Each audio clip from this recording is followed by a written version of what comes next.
our home. Then let's fight for it. Kevin, my name's Rohan. I'm from Hindustan Times in New Delhi, India. Thank you so much for doing this. Thank you. It's really Pleasure. cool. So, as a fan of the Marvel movies from day one, uh, what I really love about these movies is how they balance the spectacle with the humanity of these characters, and that's a sense I got from the first three episodes of WandaVision as well. I want to ask you, what was it about this story that made it something that you absolutely wanted to tell? Well, it started with the desire to dig in deeper to Wanda Maximoff and the Vision, and by extension, work with Elizabeth Olsen and Paul Bettany more, and put the spotlight on both of them as performers and as actors, even more than we've been able to do in their film appearances. So that really was the goal behind it, exploring both the characters and what the actors can do with those characters. And then it being our first Disney Plus series and our first series to debut, not in theaters, but on our first project to debut, not in theaters, but on TV, to play with the medium and to play with how storytelling differs when you're making a feature film to when you're that will run 2 hours, 3 hours in the case of Endgame, but basically a little over 2 hours usually, to a series that could evolve slowly over time, over numerous episodes, numerous weeks.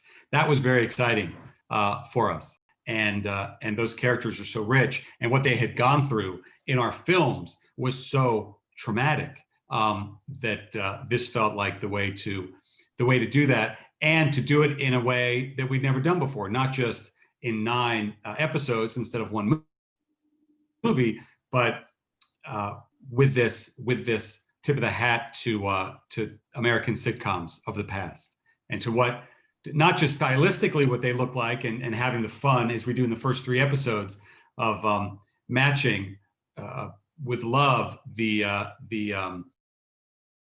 styles of those, but also as the show continues to evolve, what they meant psychologically to viewers, and the comfort factor that comes with that was something interesting to explore for those characters. And even looking at all of us who worked on the show, Jack Schaefer, our head writer, and Matt Shackman, our director, and Mary Lavanos, our executive producer, tapping into what TV has meant to us. In making the Marvel movies, it's always what movies meant to me, and what a big fan I was and am of these types of movies and event filmmaking, and movies that really make a dent in the social discussion and pop culture. But also, I loved week-to-week television and the comfort that came with having these characters that you grow to love over the course of multiple episodes and multiple seasons. And WandaVision's kind of an homage to that for us. You spoke about movies that make a dent. And a couple of years ago, I was lucky enough to speak with Mr. Joe Russo when he flew down to Mumbai for Endgame. And Yes. it was really cool. And he told us really cool stories about how they would watch videos of the audience reaction to the Thor Wakanda scene Yes. from Infinity War on set. So those was really cool stories. And what that signaled was, certainly what our conversation also signals, is that India is part of the conversation in some way.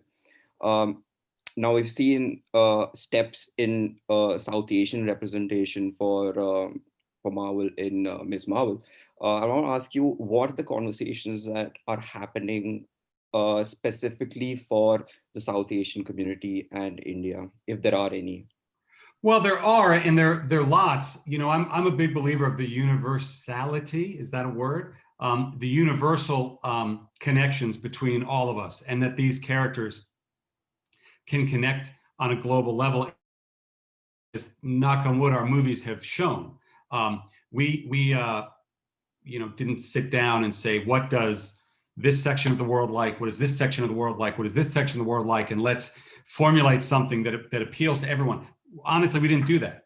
We worked on what appeals to us as humans, and storytelling in general. And that I still believe is the primary way to do that. Part of what comes with that, though, is who's at the forefront of those stories, and that not everybody is a white male that can carry a story like that around the world. So you've already seen, and will continue to see, in the title characters and the leads shifting and representing lots of different people, and in fact representing the world in which we live, not just in the United States with all different types of people, but around the world. South Asia in particular, yes, is very much a part of the conversation and a part of things we've already announced and already shot. And I'm excited to have the world to see it. But I'm becoming oddly acquainted with Indian film choreography based on a number of different projects we're working on in a way that I'm very excited for the world to see. As like I said, like as a longtime Marvel fan, one of the bittersweet things about this is how close the studio came on so many occasions to working with certain filmmakers. Now, for some reason or the other, it didn't happen. I want to ask you, do you ever go back and start conversations with them again on different projects maybe, or do you like keep the conversation going with certain filmmakers that you came close to working with and perhaps couldn't? Yes, for sure. And there's often, and there's probably more examples than people know about publicly, when you meet lots of filmmakers for lots of different projects and you only hire one. But because we've been lucky enough to continue to work on additional movies and projects, we always have the opportunity to bring people back and finally find something to work with them. We met with Matt Shakman a handful of times over the years. Soon after his first, I don't know if it was first, but one of his great Game of Thrones episodes. I think the next week he came in for a meeting.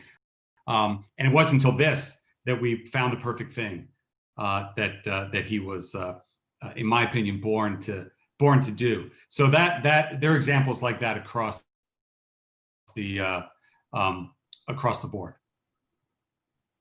Before we go, I have to ask you, what are some of your favorite sitcoms from over the years? Well, they're all the classic ones that I was exposed to in syndication or in repeats on television or on cable, like the Brady Bunch. Brady Bunch is a pillar. The Dick Van Dyke Show, you hear us talk a lot about, is absolutely inspiration. Bewitched to a certain extent. My Three Sons, Leave It to Beaver.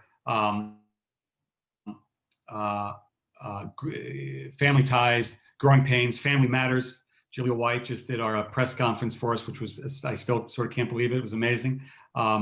So, a lot of those, mainly the family ones, the ones that focus on family, which, to go back to the word I made up, the universality of storytelling, lots of things have shifted and changed decade by decade, but the notion of people who love each other or trying to care for each other is relatively similar, and that's why certain things, even as silly as the Brady Bunch is, that remains poignant.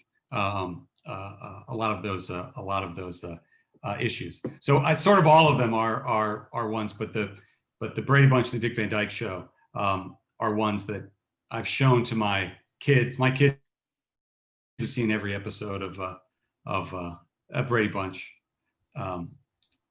because it still airs all the time here.